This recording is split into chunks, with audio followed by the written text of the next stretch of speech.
할렐루야. 우리 좋으신 하나님을 찬양합니다.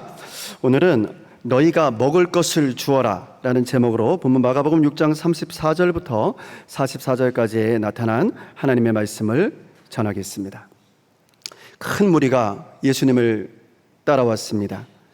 예수님께서는 그들의 모습을 보시고 목자 없는 양과 같이 불쌍히 여기시고 그들에게 여러 가지로 가르쳐 주셨습니다. 그러다가 어느덧 날이 저물어 버렸습니다. 그러니까 밥을 먹어야 하는 저녁 시간이 되어버린 것입니다. 제자들은 예수님께 나와 이렇게 말씀을 드렸습니다. 예수님, 여기는 빈들이고 날도 이미 저물었습니다. 이 사람들을 해쳐 제각기 먹을 것을 사 먹게 근방에 있는 농가나 마을로 보내시는 것이 좋겠습니다. 그런데 예수님께서 이렇게 말씀을 하시는 것입니다. 아니다, 너희가 먹을 것을 주어라 라고 말이죠. 그런데 이때 예수님을 따라온 사람들이 얼마나 많았냐 하면요, 장정 남자들만 5,000명이었습니다. 그러니까 남자들뿐 아니라 여자들과 아이들까지 다 합치면 그 숫자는 10,000명이 훨씬 넘는 것이 분명했습니다.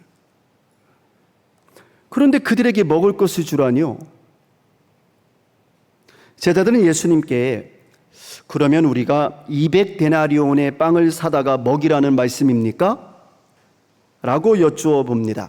여러분, 이 말 속에는요, 제자들의 답답함이 묻어 있었습니다. 예수님께서는 지금 무슨 말씀을 하시는 거지?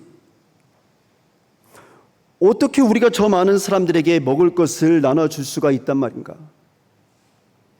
예수님께서는 세상 물정을 너무 모르시네? 라고 말이죠. 사실 그들에게는 200데나리온이라는 돈도 없었고요. 설사 있다 한들 어디에 가서 그 많은 빵을 살 수가 있었겠습니까? 10,000명이 넘는데. 그러면 예수님께서는 왜 제자들에게 너희가 먹을 것을 주어라 라고 말씀하셨던 걸까요? 그 첫 번째 이유는요, 너희가 책임을 지라는 겁니다. 그 사람들에 대해서 너희가 책임을 지라는 거예요. 지금 저녁 시간이 되도록 예수님을 따라와서 말씀을 듣는 저 무리들에 대한 책임이 우리에게 있다는 겁니다. 그러나 제자들은 그 책임이 무리들에게 있다라고 생각을 했거든요. 왜 우리가 그들의 식사까지 책임을 져야 합니까? 라고 말이죠. 그러나 예수님께서는 제자들에게 말씀하시기를 갈급한 마음으로 예수님을 찾아온 저 사람들에 대한 책임을 너희가 져주는 것이 마땅하다는 거예요. 마땅히 책임을 져주라는 거예요. 왜 그랬을까요? 예수님께서 그렇게 하신 이유는 34절 말씀 속에 담겨져 있습니다. 자, 34절 말씀 우리 함께 같이 읽겠습니다. 예수께서 배에서 내려서 큰 무리를 보시고 그들을 불쌍히 여기셨다. 그래서 그들에게 여러 가지로 가르치기 시작하셨다. 아멘. 그들을 불쌍히 여기셨다. 핵심이 되는 말씀이거든요. 그러니까 예수님께서는 예수님을 따라온 그 무리들을 불쌍히 여기셨다는 거예요. 그들을 마치 목자 없는 양처럼 그렇게 그들을 불쌍히 여겨주셨다라는 거예요. 그러니까 예수께서 그들에게, 제자들에게 너희가 먹을 것을 주어라 라고 말씀하신 이유는 목자 없는 양 같은 그들을 불쌍히 여기셨기 때문이다 라는 거죠. 여러분, 이 말씀은요, 오늘을 살아가고 있는 우리 그리스도인들, 우리 예수님의 사람들에게 주시는 예수님의 말씀이기도 합니다.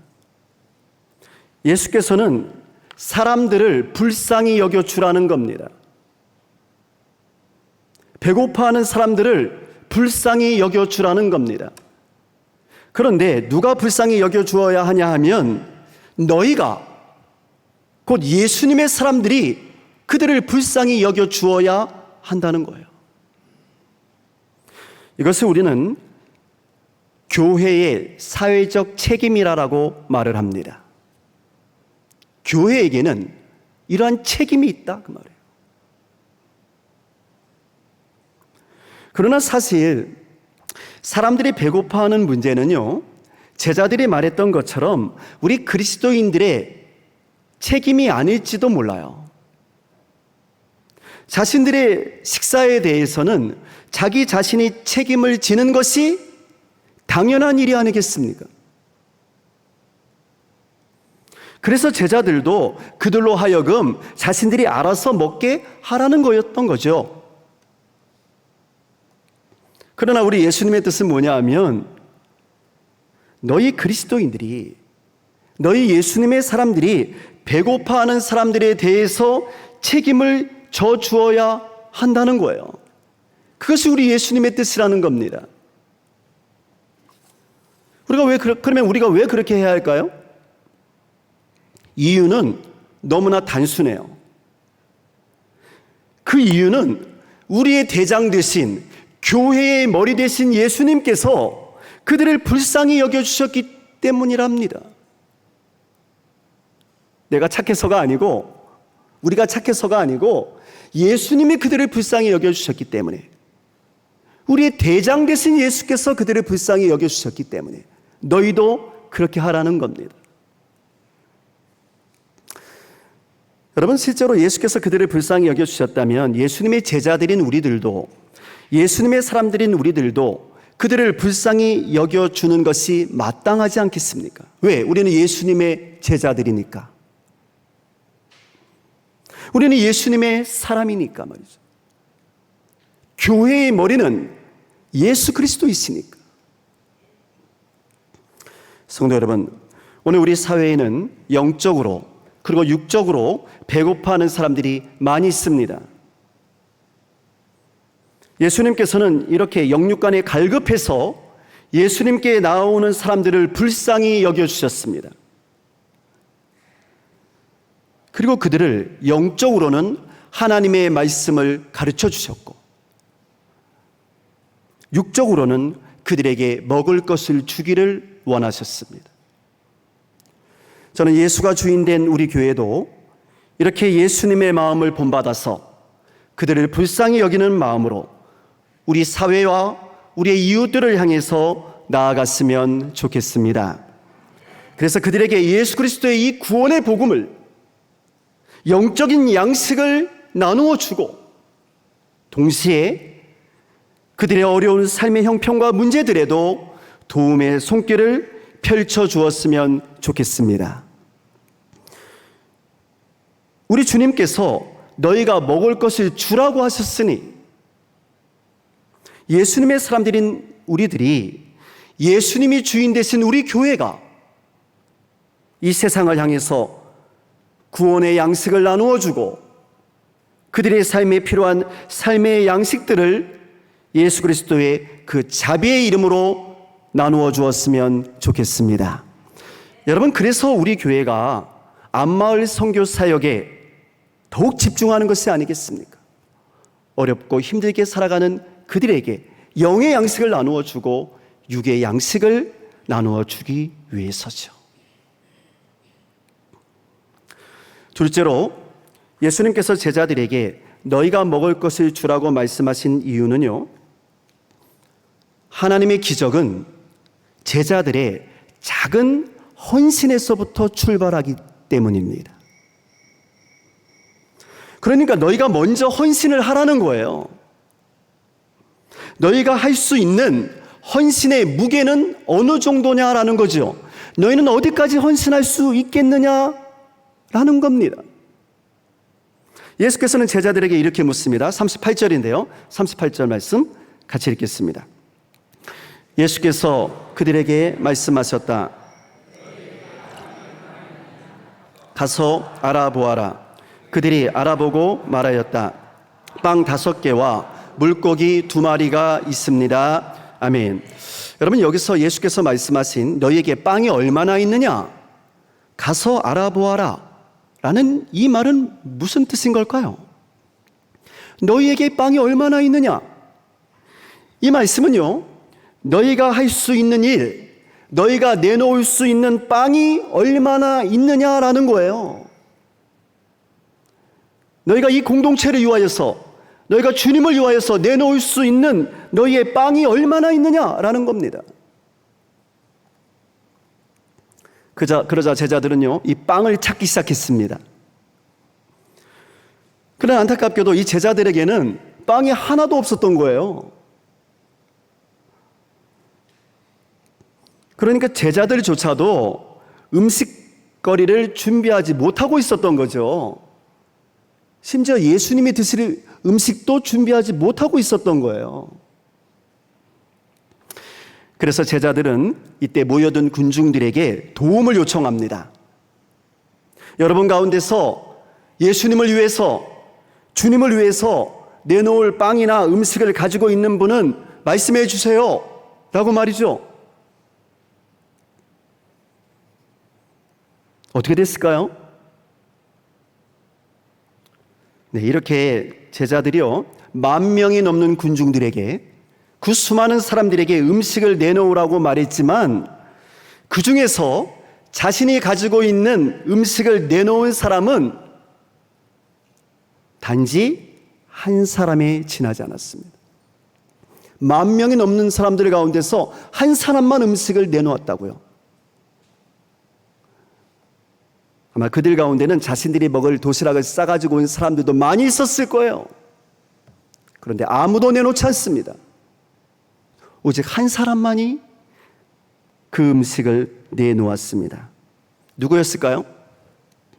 요한복음 6장 9절을 보면, 우리 본문에 나와 있지 않거든요. 근데 요한복음 6장 9절을 보면 이때 어린아이 하나가 자신이 먹으려고 했던 빵 5개와 물고기 2마리를 예수님을 위해서 내놓았다라고 기록하고 있어요. 그러니까 어린아이 1명이 내놓은 겁니다. 숫자에도 들지 못했던 어린아이가 예수님께 드리고 싶다고 말이죠.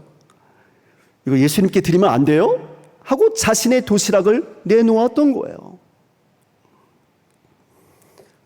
10,000명 중에 1명이 말입니다. 그것도 어린아이 한 사람이 말이죠. 근데 여러분, 성경은 놀랍게도 예수님의 기적이 여기에서부터 시작됐다는 겁니다. 이 어린아이의 헌신에서부터 기적이 시작됐다는 거예요. 예수께서는 그 어린아이의 헌신을 보시고 제자들에게 이렇게 하라고 명령하십니다. 오늘 보면 39절과 40절 말씀인데요, 같이 읽겠습니다. 예수께서는 제자들에게 명하여 그들은 100명씩 또는 1000명씩 때를 지어 앉았다. 아멘. 그러니까 예수님께서는 왜 이렇게 무리를 나누어 앉게 하셨던 걸까요? 이유는요, 빵과 물고기를 나누어 주려고 하셨던 겁니다. 그러니까 이때 예수께서는 이 한 어린아이의 헌신을 보시고 하늘의 능력을 나타내기로 결정하셨던 거죠. 기적을 보여주기로 결정하셨던 겁니다. 예수께서는 곧 빵 5개와 물고기 2마리를 가지시더니 하늘을 우러러 축사를 하시고 그 빵을 떼어서 제자들에게 나누어 주시고 또 물고기 2마리도 나누어 주게 하셨습니다. 그러자 신비한 기적이 일어났습니다. 빵을 떼고 떼도 빵이 줄지를 않는 겁니다. 물고기를 나누어 줘도 물고기가 줄어들지를 않는 거예요. 알 수 없는 기적이, 우리 인간들의 시각으로 볼 때는 알 수 없는 기적이 일어났습니다. 그래서 모두가 배불리 먹게 됐습니다. 아니, 배불리 먹은 정도가 아니라 이 빵과 물고기가 남을 정도였어요. 그 남은 음식을 거두었더니 12바구니에 가득 찰 정도였습니다. 여러분, 이 말씀이 오늘 보면 41절부터 44절까지의 말씀입니다. 우리 함께 같이 읽겠습니다. 예수께서 빵 5개와 물고기 2마리를 들어서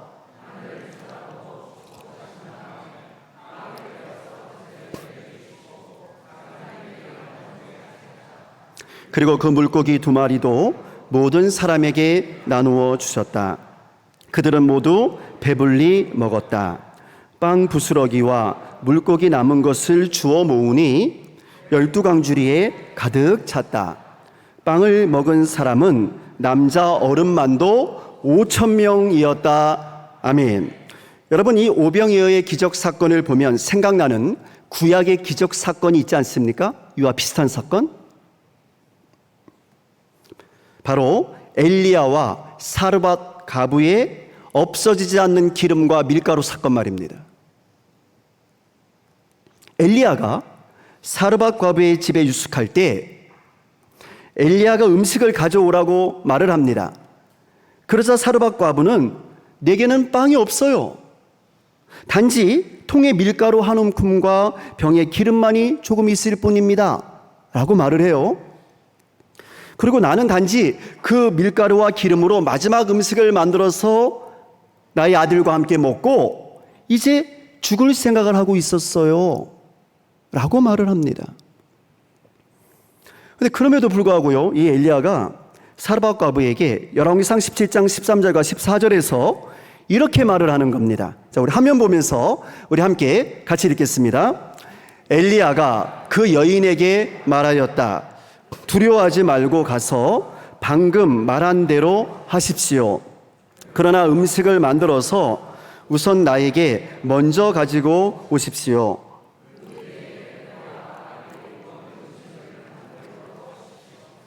주님께서 이 땅에 다시 비를 내려주실 때까지 그 뒤주의 밀가루가 떨어지지 않을 것이며 병의 기름이 마르지 않을 것이라고 주 이스라엘의 하나님께서 말씀하셨습니다. 아멘. 그러니까 사르밧 가부는 엘리야의 말대로 음식을 만들어서 엘리야를 대접합니다. 그리고 그의 아들과 함께 마지막 음식을 나누어 먹었습니다. 그런데 놀라운 기적이 일어났습니다. 열왕기상 17장 16절 말씀 우리 함께 같이 읽겠습니다. 뒤주의 밀가루가 떨어지지 않고 병의 기름도 마르지 않았다. 주님께서 엘리야를 시켜서 하신 주님의 말씀대로 되었다. 아멘. 그러니까 거의 다 떨어진 기름과 밀가루가 엘리야의 말처럼 없어지지를 않았던 거예요.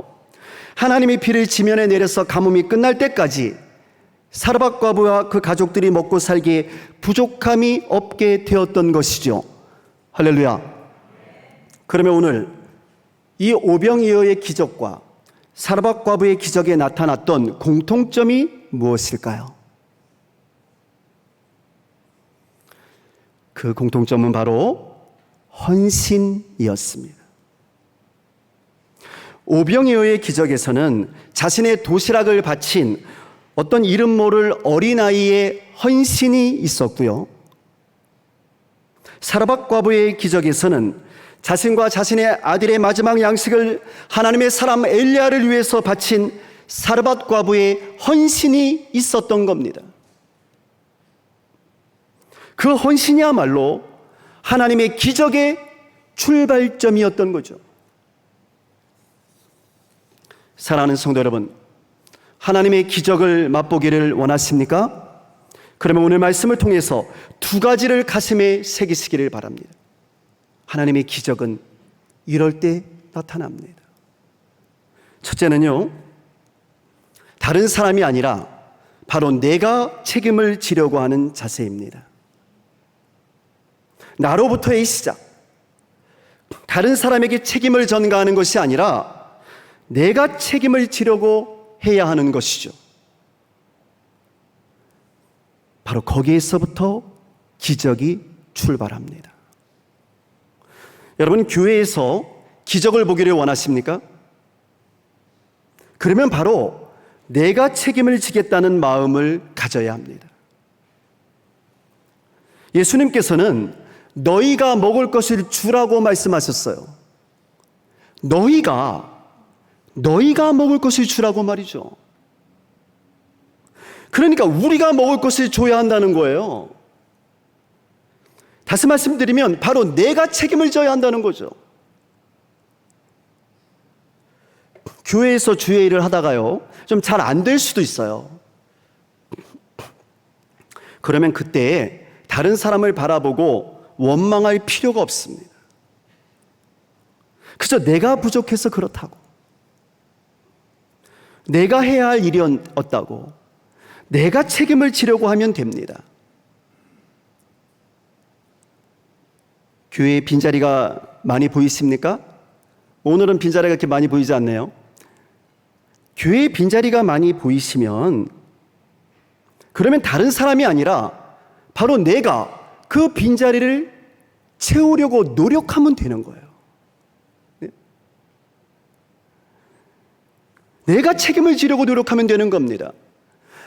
나는 전도를 한 사람도 하지 않으면서 자리만 비어 있다고 불평할 필요가 없는 거예요. 난 전도해 본 역사가 없거든요. 근데 누구를 원망하겠습니까? 왜 자리가 비어 있냐고, 누구를 원망하겠냐고요. 나는 전도 한 명도 하지 않는데, 아니 하려고조차도 하지 않는데. 여러분, 제가 어렸을 때 교회에서 자주 불렀던 어린이 찬양이 있어요. 혹시 기억하실 분이 계실지도 모르겠는데, 저는 지금 60이 다 되어 가는데도 그 찬양을 저 혼자 있을 때, 여러 사람 있을 때 안 부르고 저 혼자 있을 때 가끔씩 부르곤 합니다. 이상하게 자꾸 그 찬양이 나오는 거예요. 제가 오늘 그 찬양 한번 소개해 드리려고 하는데요. 이런 찬양이에요. 교회 오면 참말 즐거워, 노래도 즐겁고 설교도 재미있어요. 그러나 아쉬운 건 이 자리, 빈자리 보면 가슴 아파요. 세상 넓고 넓은 길 가는 동무 불러서 여기 빈자리를 채우겠어요. 할렐루야. 저 박수를 치시려면 다 같이 치세요. 네, 제가 이 가사 다 외우고 있잖아요. 설교 준비하면서요, 제가 외운 가사 쓴 거예요. 왜? 가끔씩 부르거든요. 이 자리, 빈자리 보면 가슴 아파요. 세상 넓고 넓은 길 가는 동무 불러서 여기 빈자리를 채우겠어요. 내가 하겠어요. 하나님, 내가 하겠어요. 여러분, 주님께서는 다른 사람이 아니라 바로 우리들에게 말씀하십니다. 너희가 이 빈자리를 채우라고 말이죠. 그러니까 교회의 빈자리가 눈에 들어오면 바로 내가 전도하면 되는 거예요. 뿐만 아니라 우리 교회에 우리 성가대의 숫자가 좀 부족하다, 찬양은 너무너무 정말 좋은데 숫자가 좀 적은 것 같아, 그런 생각이 들잖아요.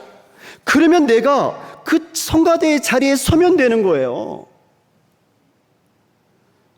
우리 교회에 교사가 부족하다라고 생각되시면 바로 내가 그 교사의 사명을 감당하면 되는 겁니다. 내가 하면 되는 거예요. 하나님께서는 바로 이렇게 주의 일에 책임을 지려고 하는 사람들, 그 사람들이 있는 곳에 오병이어의 기적을 보여주시는 줄로 믿습니다. 두 번째로요, 하나님의 기적은요, 내가 희생하고자 하는 헌신의 마음에서부터 시작됩니다. 여러분, 수많은 사람들 중에서 오직 한 사람만이 헌신하는 마음으로 도시락을 바쳤지만 우리 주님께서는 그 한 사람의 헌신을 보시고 오병이어의 기적을 보여주셨습니다. 나 하나가 무엇 할 수 있을까? 아니거든요. 나 하나의 헌신을 주님께 바치면 역사는 하나님께서 하시는 거거든요. 네. 기적을 주시는 분은 하나님이시거든요. 내가 하는 게 아니라. 한 사람의 헌신과 한 사람의 희생이 있었는데 수많은 사람들이 음식을 다 먹고도 12광줄이나 남는 놀라운 축복과 기적을 예수께서는 베풀어 주셨습니다. 이것이 우리 하나님께서 일하시는 방법이에요. 아무것도 하지 않는데 기적이 일어나는 게 아니라 헌신이 있는 곳에 기적이 일어난다 그 말이에요. 하나님의 기적은 바로 이 헌신하는 한 사람에게서부터 시작되는 줄로 믿습니다. 그러므로 오늘 우리 교회에도 바로 이런 헌신자가 필요합니다. 다른 사람 바라볼 필요가 없습니다. 불평할 필요도 없고 원망할 필요도 없습니다. 아무도 안 해도 괜찮아요. 비록 연약하고 부족한 나 같은 사람의 그 볼품없는 오병이어의 도시락이라 할지라도 우리가 주님을 위해서 헌신하며 주님 앞에 내어드릴 때에 바로 그곳에서부터 우리 주님의 놀라운 축복의 기적이 시작되는 줄로 믿습니다. 저는 우리 교회가 바로 이러한 오병이어의 기적의 현장이 되었으면 좋겠습니다. 우리 교회의 모든 성도들이 주님을 사랑하는 마음으로, 이게 핵심이에요. 주님을 사랑하기 때문에 주님의 일에 책임감을 가지고 주님의 일을 위해서 헌신한다면 우리 교회는 주님께서 기뻐하시는 교회, 주님이 역사하시는 기적의 교회가 될 줄로 믿습니다. 오병이어의 이 축복의 근원이 되시는 성령께서 우리 교회와 우리 성도님들 모두에게 함께 하시기를 주의 이름으로 축원합니다. 이제 우리 함께 찬양하려고 합니다. 결단하면서 찬양하려고 하는데요, 찬송가 495장입니다.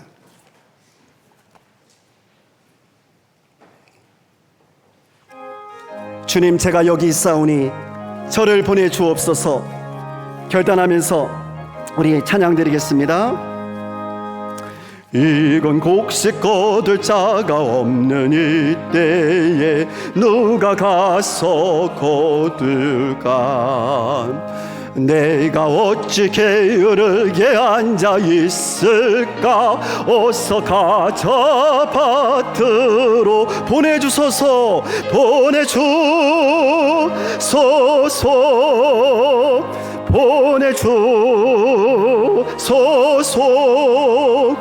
재단 숯불 내 입술에 대니 어찌 주저할까? 주여 나를 보내주소서. 주가 두루 다니시며 일꾼 부르나 따르는 자 적도다. 보라, 주의 사랑하는 익은 곡식을 어서 거두러 가자. 보내주소서.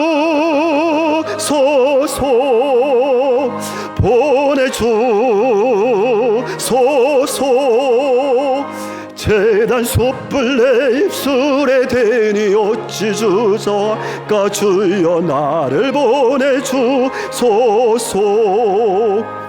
주가 나를 부르시니 언제 어디나 기뻐 가서 일하리. 아멘. 주가 명령 내리실 때 능력 받아서 기뻐 거두리로다. 보내주소서.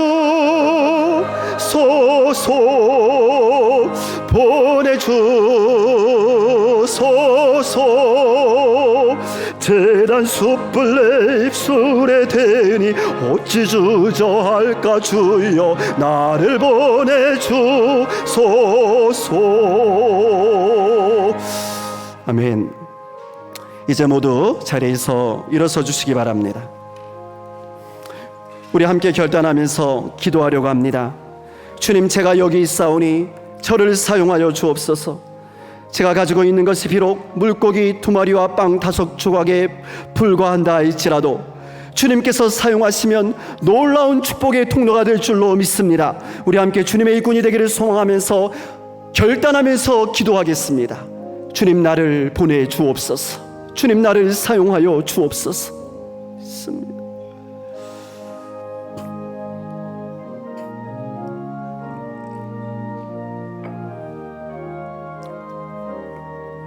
주여, 나를 불쌍히 여겨주시옵소서. 제가 가지고 있는 달란트가 1달란트일지라도 물고기 2마리와 빵 5조각에 불과한다 할지라도 주님, 주께서 함께 하시면 놀라운 축복의 통로가 될 줄로 믿습니다.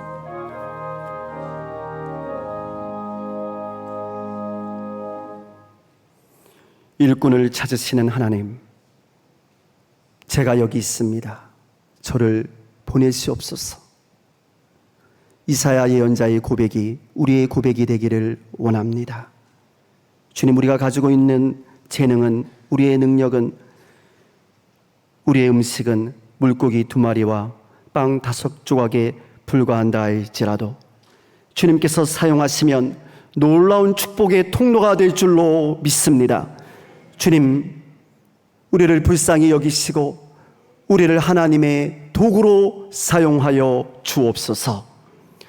이제는 우리 주 예수 그리스도의 은혜와 하나님 아버지의 극진하신 사랑과 성령님의 감화 감동하시며 역사하시며 인도하시며 교통하심이 주님 앞에 물고기 2마리와 빵 5조각을 바친 어린아이처럼 헌신하기로 다짐하는 사랑하는 성도들의 심령회와 가정과 일터 위에, 그 주께서 세우신 서울 성남교회와 사랑하는 이 나라와 이 민족 위에 이제로부터 영원까지 함께 하옵시기를 간절히 예수님의 이름으로 축원하옵나이다. 아멘. 믿습니다.